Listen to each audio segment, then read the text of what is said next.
First of all, it's a pleasure to be here. It's always a pleasure to be here, but some days are warmer than others, and this one feels like it's going to be about right.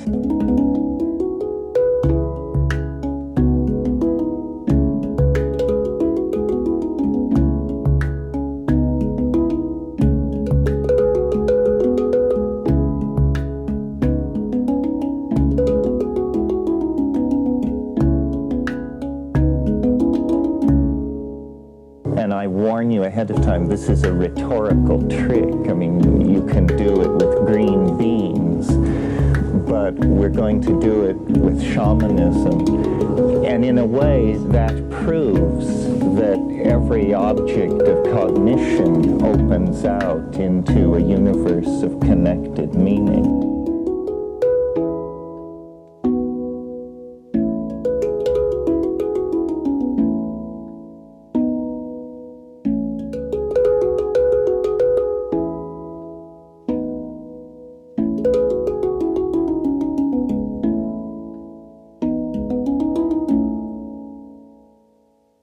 There is this primary proto-religion, Paleolithic in age, worldwide in extent, that seems to involve the acquisition of extraordinary power to heal or disrupt the community. The acquisition of this power obtained through the intercession of intermediate disincarnate beings that are variously called spirits, demons, harukas, angels, powers, principalities, and that this notion that somehow the mental universe of human beings is an animated cosmos, a hierarchy of energies, is there when the dawn of self-reflection and reason comes into being. This seems to be almost the proto-condition of human thought. And yet it is very exotic to us as the inheritors of a very a 500-year-long tradition of positivism and rationalism that has completely denumanized the universe, completely taken away any mystery or any hint of animate intent that might have infused nature, and replaced it instead with the notion of nature as object, nature as property, nature as something which is to be cut apart and dissected. How many of you happened to be at the John Ford Theater event a couple of weeks ago?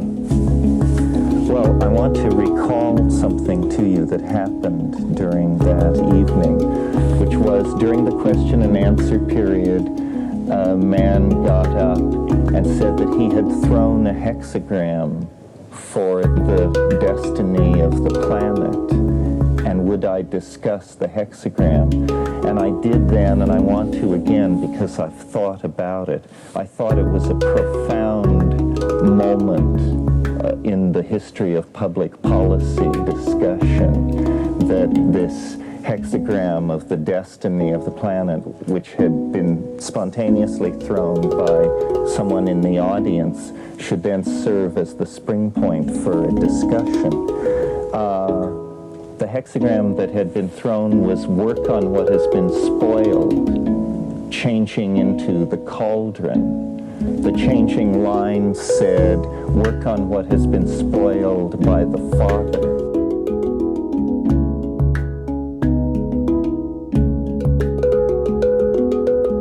It seems to me that we could take this throw and its change as an image around which to build what we're trying to do this weekend.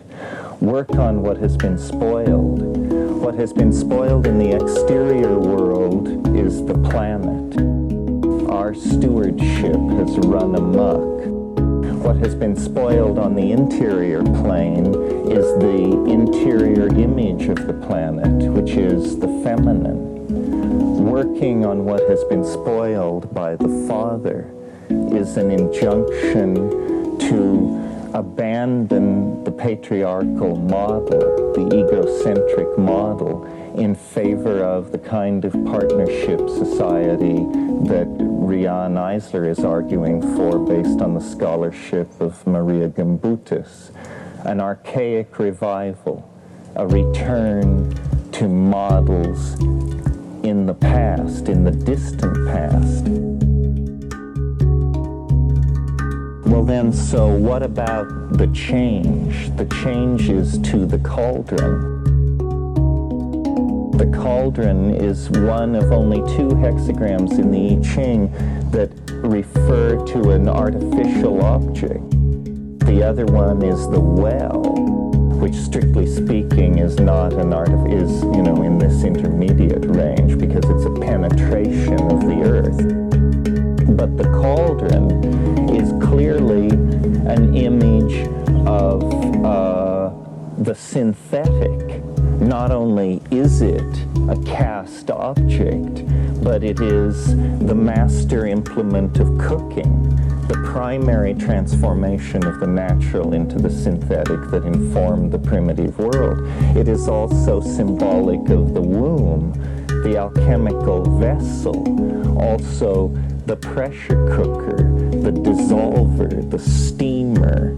So I think that there was something, as there always is with the I Ching, something fairly prophetic in this throw that shows us the redemption of the planet as an exterior task linked to the redemption of the feminine within each of us as a task of spiritual growth and redefinement, leading to this shamanic cauldron, this vessel in which an alchemical transformation is to be wrought.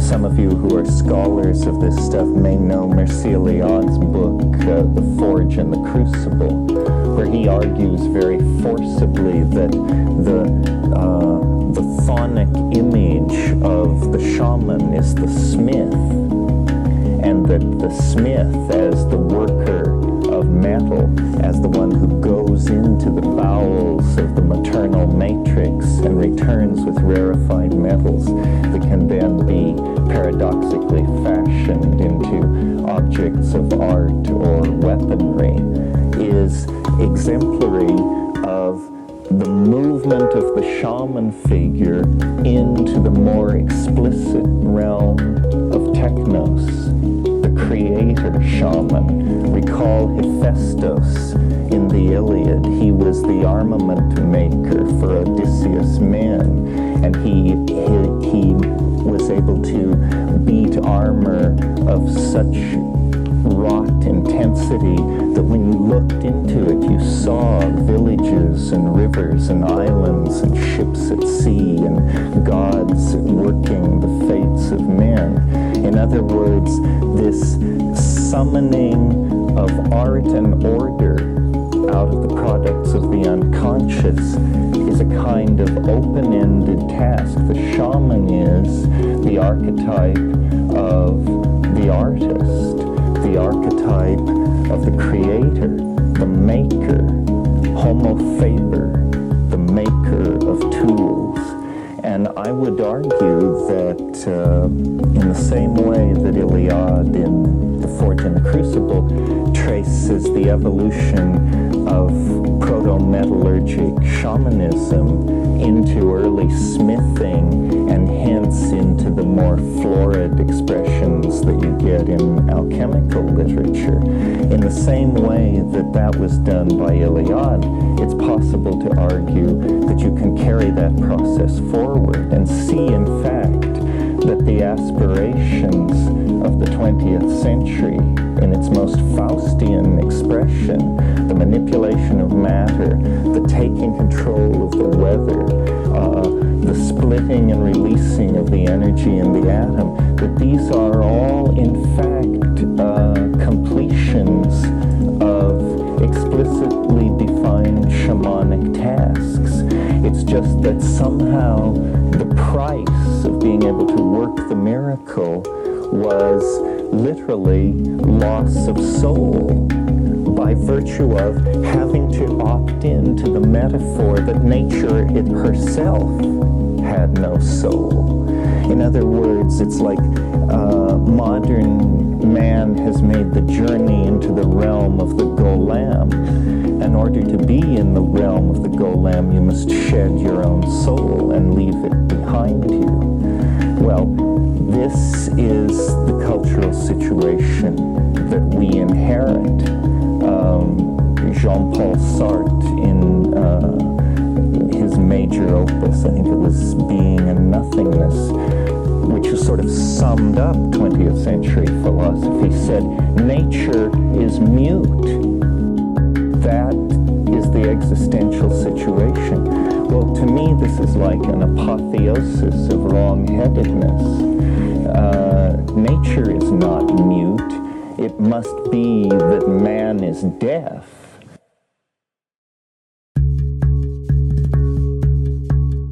Nature reinforces the natural set of conclusions which we tend to call feminine, that all things flow, that nothing is permanent, that form comes into being, is sustained and dissolves, that there is a kind of round of eternal return, that worth is in the moment, that it is depth of felt experience that empowers a life well lived. Well, these are things which are all argued for by this repressed point of view that has survived in modernism as only a thin thread of tradition reaching back beyond the collapse of the Greco-Roman world to a time when these ideas actually dominated and flourished.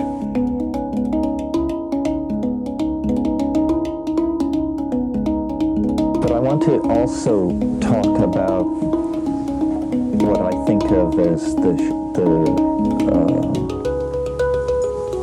shaman as model, as personal model.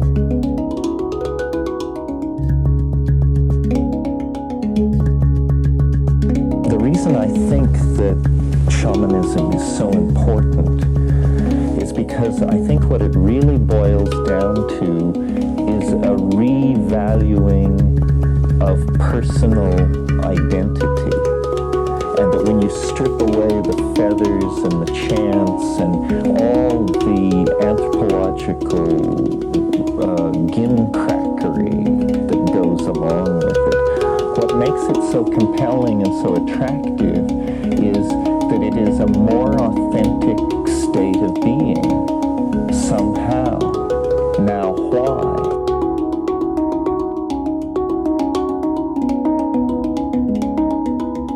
Seems to me that the reason why is because theories about the world are based on direct experience.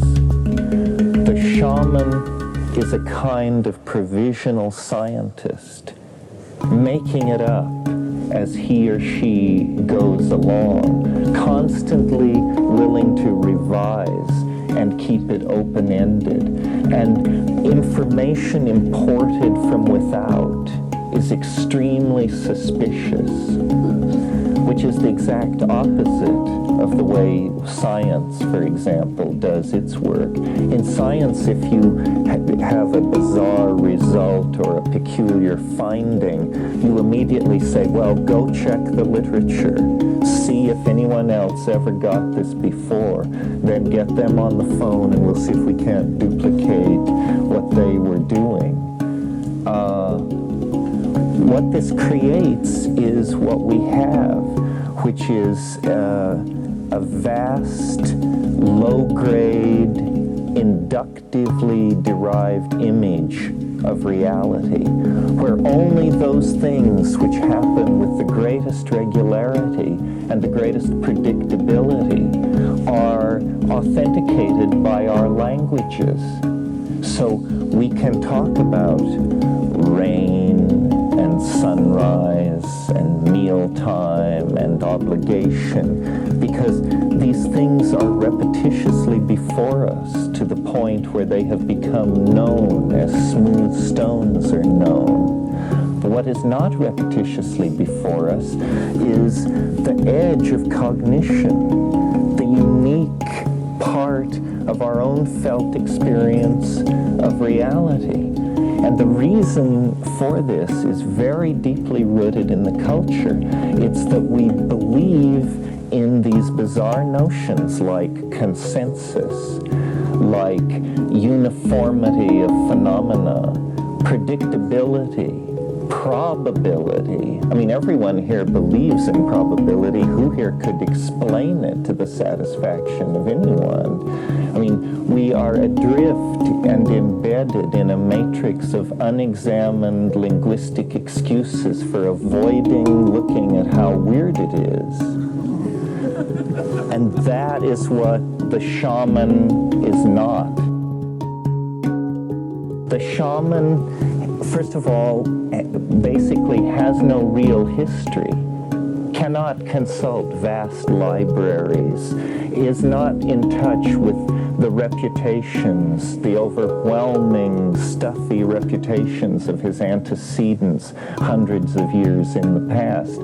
The shaman can usually ask one guy or one woman older than himself, and that elder represents what for us would be an entire epigenetic cosmos of data banks, libraries, hieroglyphic records, museum drawers crammed with artifactoria, so forth and so on. So the shaman's intellectual horizon in terms of what we call historicity is very foreshortened.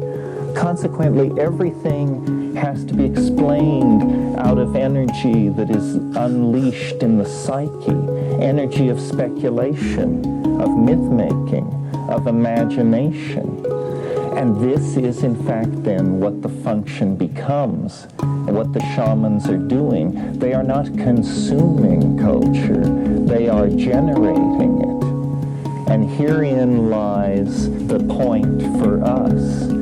We must generate culture rather than consume it, to the degree that we take this ideal upon ourselves. What people say, you know, is it enough to just clean up your diet? I mean, how can we react in a ever more stultifying political environment? And I'm very loath to try and deeply answer that because I don't trust myself. I don't know what I'm talking about.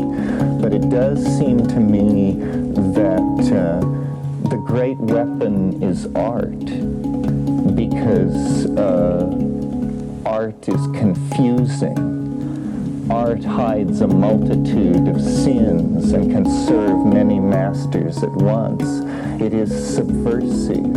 It is cheap to produce. And if we take seriously the notion that society is an environment, an ideological jungle of competing memes, then it's reasonable to suppose that the most articulately and clearly constructed myths will in fact come to be. That he who can tell the best story, or she who can tell the best story, will see that story come to be. This is what the shamans are doing for their societies. They are exemplars. And this is a point that I want to make very clearly, because I was published in the LA press as knocking the venerable habit of using quartz crystals. So I want to talk for a moment about the shaman as prestidigitator, the shaman as showbiz, and point out that really what shamans understand is that the world is not as it appears. And this is big news everywhere. No culture is entirely comfortable with the news that it's living in a fool's paradise. But in the tribal situation, where sometimes living groups number under 100, and people are living in, let's say, an extreme environment like the highland savannas of Central Asia or the Amazon jungle, there is a social cohesiveness that brooks no illusions about what people are. I mean, it's pretty funky. But out of it comes the exemplar, the exceptional individual, what we call, I believe, intellectuals. And the intellectual is alienated and sees more deeply into things than everybody else, because everybody else is just running around inside the cultural form. And it's very easy to run around inside the cultural form and never to question it, regardless of what it is. What in Western society is institutionalized as a vast edifice of edge work, personified originally in the idea of the universities and then later in the idea of the scientific and avant-garde artistic community, this institution that empowers the exploration of the unknown, in these tribal societies is boiled down to just one dude or one woman. And that person's job is to push the envelope, to push the cultural envelope, and to come back and report on strange things, and to confound the political leaders, and to control the weather, and ensure good hunting, and work miraculous cures, and make everyone feel good about themselves, and through the production of poetry, dance, mask making, chanting, to give permission for cultural evolution, to empower experiment, to invite people to journey into the cultural self-image. So the shamans are really, in a way, micro-vectors for movement into the future. They are the anticipators. At times I've talked about shamanism as a going-between, that the shaman is a go-between. He or she negotiates between dimensions, negotiates the energy of one dimension and the needs of one dimension with the energies and needs of another dimension. Well, but what exactly is this dimension? What is the source of this supernatural empowerment? How seriously can we take it? As we approach shamanism, if we approach it as anthropologists, as rationalists, then how deeply into it can we penetrate and maintain those conceits? And what is it that forces us to have to abandon them? Well, I maintain that there's something in our worldview that mitigates against us taking seriously the notion that the world is really made of ideas. We have a great clinging need to believe that the world is really made of very solid stuff. This is our anxiety.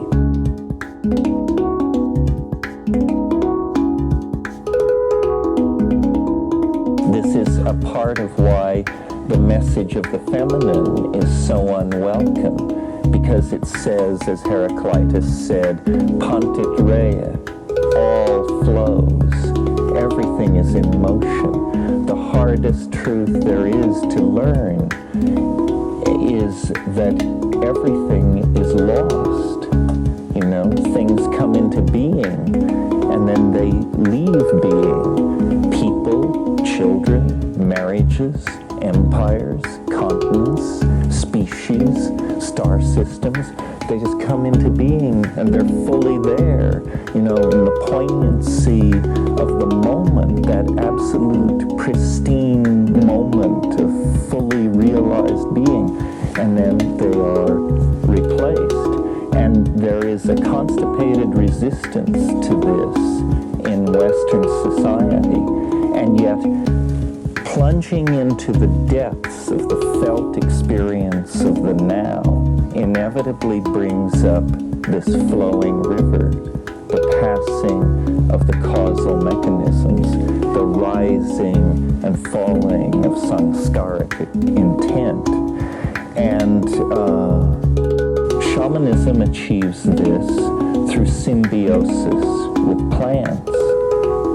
I think that we have not at all taken seriously enough the notion that we are existentially ill at ease if we do not have symbiotic relationships with plants.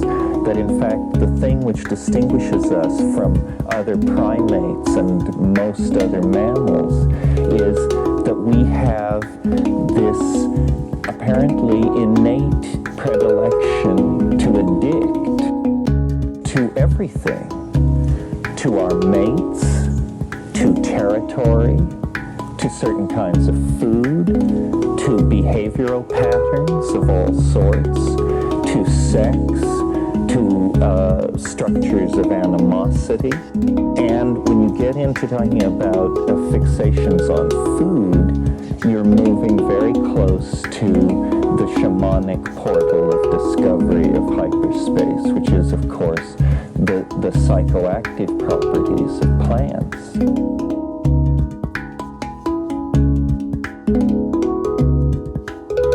Now, there are two ways to talk about the phenomenon of psychoactivity in plants, either as a kind of fortuitous piece of good luck that somehow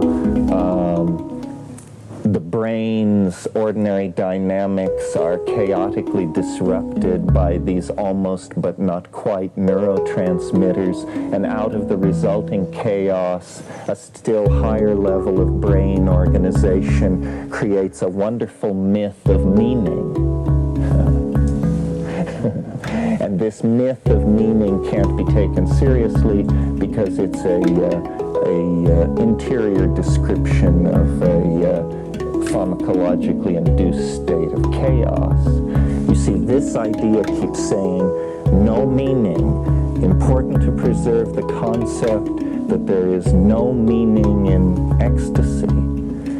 But the fact of the matter is that the experience is almost entirely epistemic and noetic. It is not chaotic. Chaotic is something that it appears to be to the neophyte, and very few of its critics have ever persisted into expertise because it's much easier to slip away and write your informed denunciation. So the other view is that actually this constitutes a true mystery, the most unlikely of all things that you might hope or expect to encounter. That in fact, what is called the ordinary mundane world is not ordinary or mundane at all.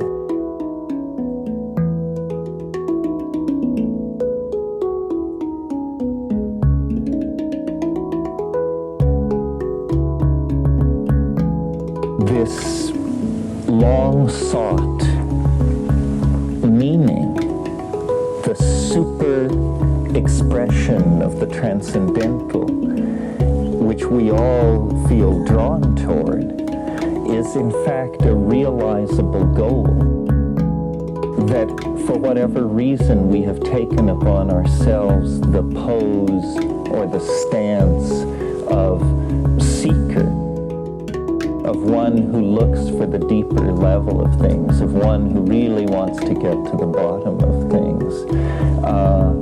In the phenomenon of shamanism and the idea of taking it as a model, you have to confront the possibility that these things can actually be accomplished, that it is not as orthodox traditions of all sorts seem to insist, which is that you can only do it on tippy toes and with bowed head and over 40 years and with a lot of discipline and subservience, that actually the older model of the chance-taking shaman, God's fool, the dancer in the waterfall, is more authentic, closer to the truth, that there really is transcendental knowledge to be won, but there is no easy way to it.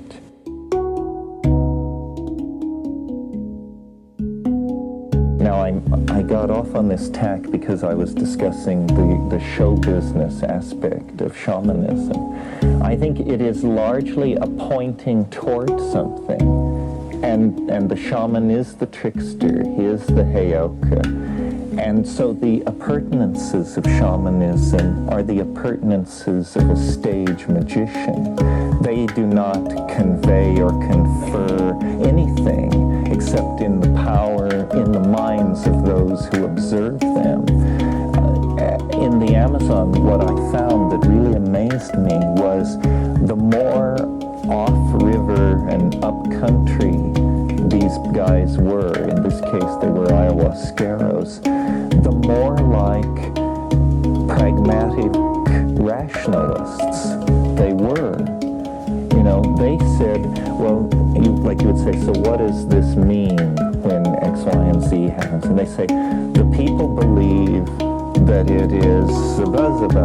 He said, what do you mean the people believe? He said, well, that's what they believe. He said, well, what is it? He said, well,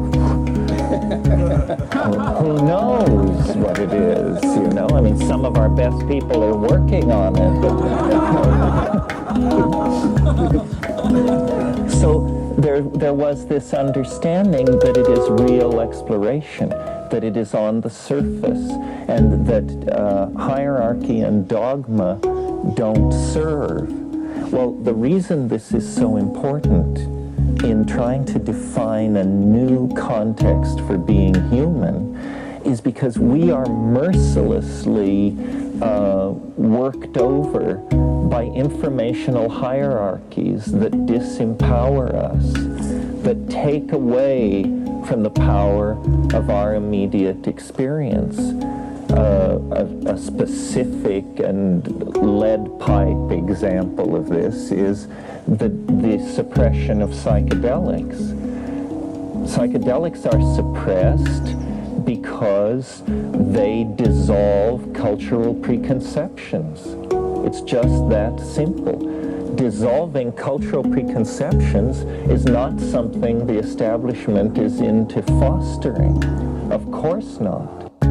But what is so maddening is, if you look at the world as we have inherited it, you see that we have the food to feed everyone. We have the resources to deliver a comfortable life to everyone. What is required is a change of mind. Change of mind. We need to change our mind. And this is something which people hate to do, but I think very few people go through life without having to do it at some point or another. And, you know, it's actually quite painless, and you can really get into it. You just say, you know, I said I'd never do that, so now I'm doing it. It's very clear that we must change our minds. The beginning of it must come from the high-tech industrial democracies. The average person on this planet is black, young, female, third world, and poor. That's who's waiting for the honky world to get its ass together. And we are at the top of a very narrow cultural pyramid that has been tolerated only restlessly to this point. And as a global informational culture begins to take place, people are finding out what the score is. And so it becomes incumbent upon everyone to change their mind. And this is understood everywhere, in the corporate boardrooms, in the military planning centers, everywhere. The question is, how shall we change our minds? Shall we turn ourselves into a Ken and Barbie society of consumeristic robots, unquestioningly following some boiled down ideology that is essentially one of unquestioned loyalty, unending consumption, unending toleration of stupidity? This is one point of view. It's a point of view which fears people. It's an aristocratic, oligarchic point of view. The notion that, the mob must be controlled, if not opium, television, if not that, pornography. Always holding human nature at bay, seeing it as something which, if ever unleashed, would roll over the more delicate sensitivities of a master class. Or can there be a return to partnership, a return to work on what has been spoiled by the father, which means internal work on the misogyny which is inherent in the most self-congratulatory and enlightened bastions of the New Age, you bet your booties. A world where there is a sense of global responsibility, a sense of a family, a sense of obligation to ourselves as a tribe, and then secondarily to the environment in which we have placed ourselves. We inherit the hopes and fears of 1,000 generations of thinking ancestors. There is a mystery embedded in the destiny of this planet. This is not business as usual, and history does not stretch out across the centuries of the future. It isn't like that. History is the generation of a process of singularity. It is anticipated in the magical flight of shamanism, in the philosopher's stone, in alchemy, in the flying saucer of modern syncretic religion. It is this anticipation of a tool-making intervention into our own fate that springs from our own inner resources. This is why the shaman is related to the smith, because we are literally attempting to forge the cauldron of our destiny, the container of our post-historical fate. The image of the cauldron is the image of the maternal womb. We are apparently some kind of information replicating process embedded in biology, but transcendent to it, and only transiently, in terms of historical time, only transiently can we do business with biology. This is why history is like an enormous leap over 25,000 years from the cave paintings at Lascaux, the Venus figurines, the first flutes, to, departure into our own imagination by having created a kind of hyperdimensional electronic coral reef extraplanetary, interiorized, exteriorized, post-historical culture. It's going to happen one way or another. Either that, I mean, these are our best hopes. Our worst hopes are simply Armageddon, plague, disease, and pushing things back to where they were before the last ice age. I don't relish that. And I think that shamanism is essentially an anticipation of this project of care for the planet. It is ecology, it is partnership, it is sensitivity to the flowing current of the Tao. It is an awareness of the frailty of the human vessel, and yet a simultaneous awareness that the transcendental mystery in its utter transforming splendor somehow cuts tangential through the low section of being that we represent. This is what all religions, all esoteric traditions teach, but they have taken it and used it to their own purposes. All these traditions can be traced back to the worldwide shamanism that spread over the planet as the last glaciers melted. And it is a tradition, I believe, of actually anticipating the future, of actually accessing information that is drifting back through time from a final apotheosis of human becoming, that whatever it is that is loose in us, it creates its own self-images over and over again. That's what civilization is. Technology is the shock wave that follows upon the revelations of language. As we say it shall be, so it becomes, and then we become what we have created. This process of bootstrapping through language to more and more alien levels of beauty, which we call style, art, the revelation of the human soul. This is the vector that points a way out of the iron prison of Gnosticism and the mute world of Sartre's existentialism. It is to recognize and take as one's field of experience, as one's rightful birthright, the full spectrum of human possibilities. So, you know, it's only been in the last 100 years that sexuality could even be dealt with as a theater for human self-expression. The Victorians put pants legs on pianos.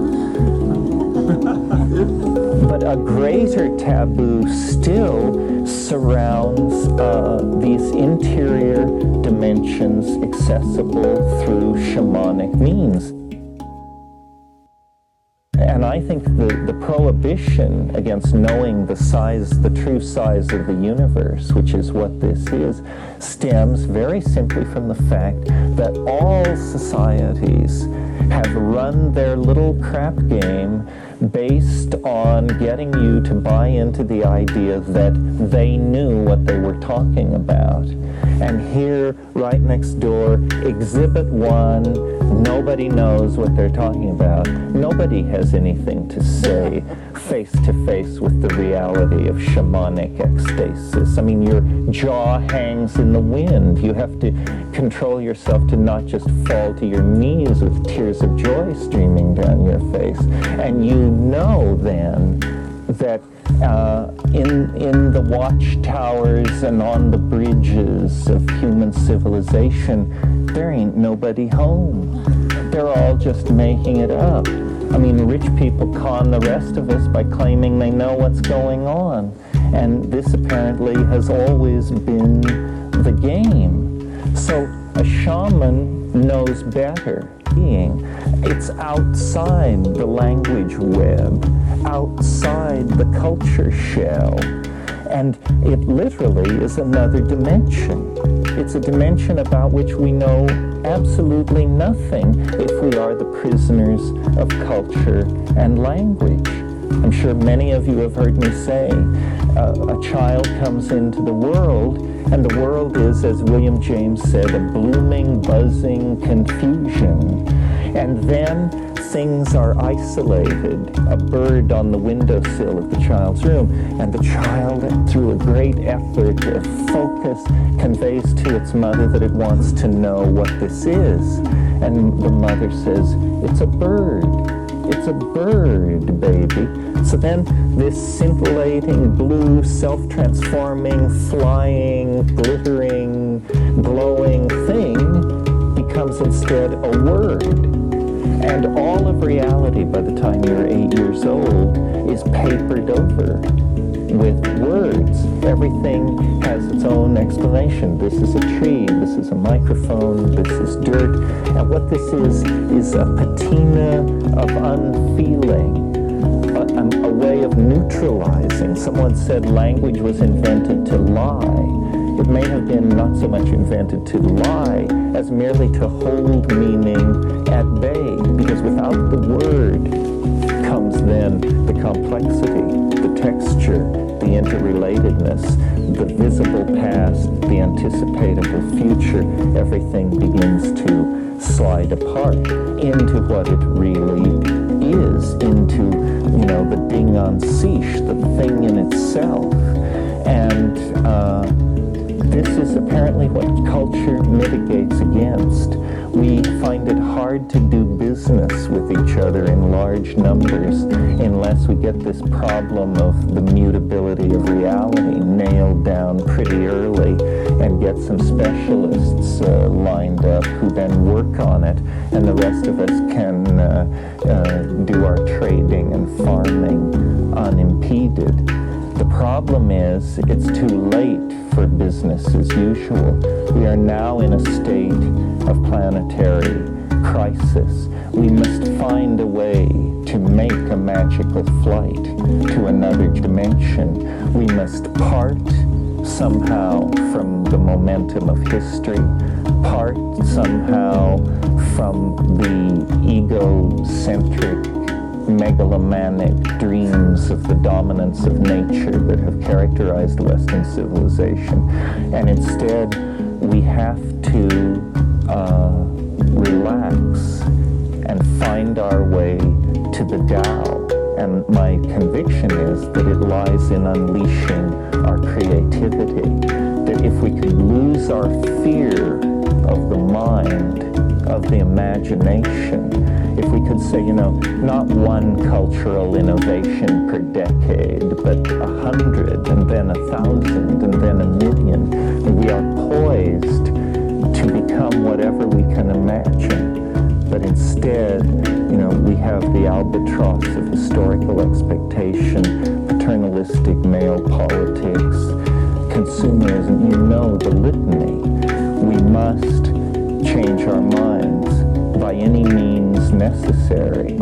And the shamanic model, the model venerated by tradition, the model that in fact lit the spark in the monkey brain originally and drew us forward to the threshold of the adventure of advanced culture, must now, in the twilight of advanced technological culture, be revivified and re-empowered so that each and all we can make that magical flight to the pearl in the well at the end of time and return with it to our tribe in a way that inaugurates a kind of golden age.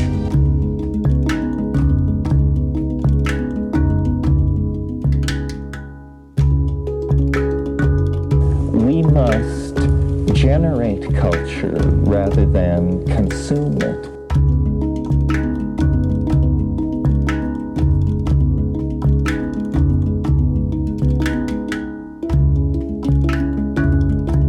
I encapsulated for Joan this morning by saying, I would say, do as we do, but not here. So That then preserves the institution as a platform for the free expression of ideas, which is going to become increasingly important in the next few years.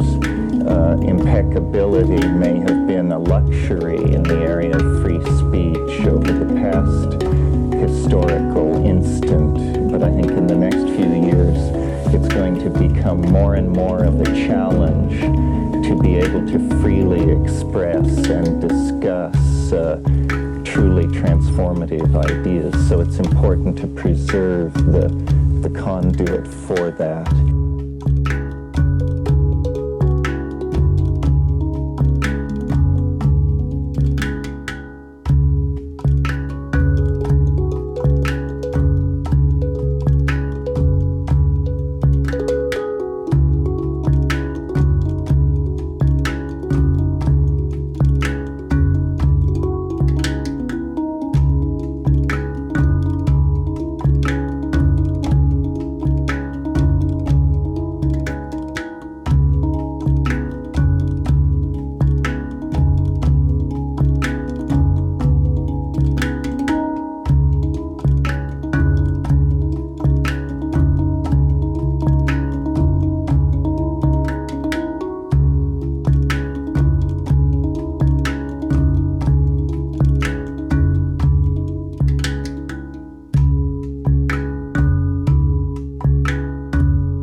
The reason I think that shamanism is so important is because I think what it really boils down to is a revaluing of personal identity. And that when you strip away the feathers and the chants and all the anthropological gimcrackery that goes along with it, what makes it so compelling and so attractive is that it is a more authentic state of being, somehow.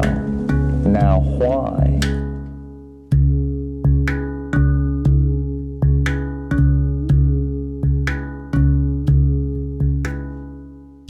Theories about the world are based on direct experience. The shaman is a kind of provisional scientist, making it up as he or she goes along, constantly willing to revise and keep it open-ended.